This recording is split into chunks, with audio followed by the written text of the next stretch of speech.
So from all of us to all of you, Merry Christmas!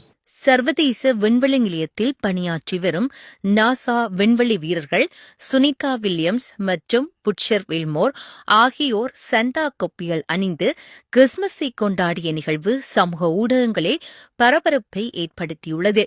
NASA வெளியிட்ட காணொளியில் Sunita Williams சிவப்பு சட்டை அணிந்திருப்பதையும் மற்ற வீரர்கள் சண்டா தொப்பியுடன் கிறிஸ்துமஸ் உற்சாகத்தில் ஈடுபட்டிருப்பதையும் காண முடிகிறது.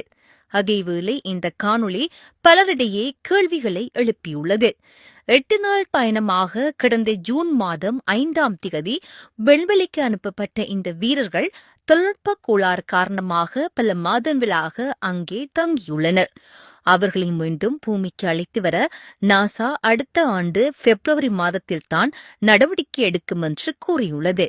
8 நாள் பயணத்துக்கு திட்டமிட்ட நாசா அவர்கள் விண்வெளியில் சிக்குவார்கள் என்று தெரிந்தே டிசம்பரில் வரும் கிறிஸ்துமஸுக்கு தேவையான அலங்கார மரம், சண்டா தொப்பி உள்ளிட்டவற்றை கொடுத்து அனுப்பியது எப்படி என்ற கேள்வியை பலர் முன்வைக்கின்றனர். இந்த நிலையில் அந்த காணொளிக்கான விளக்கத்தை நாசா வழங்கியுள்ளது. நாசாவின் தகவலின்படி நவம்பரில் ஸ்பேஸ் எக்ஸ் விண்கலம் மூலமாக சர்வதேச விண்வெளி நிலையத்துக்கு 3 டன் பொருட்கள் அனுப்பப்பட்டன.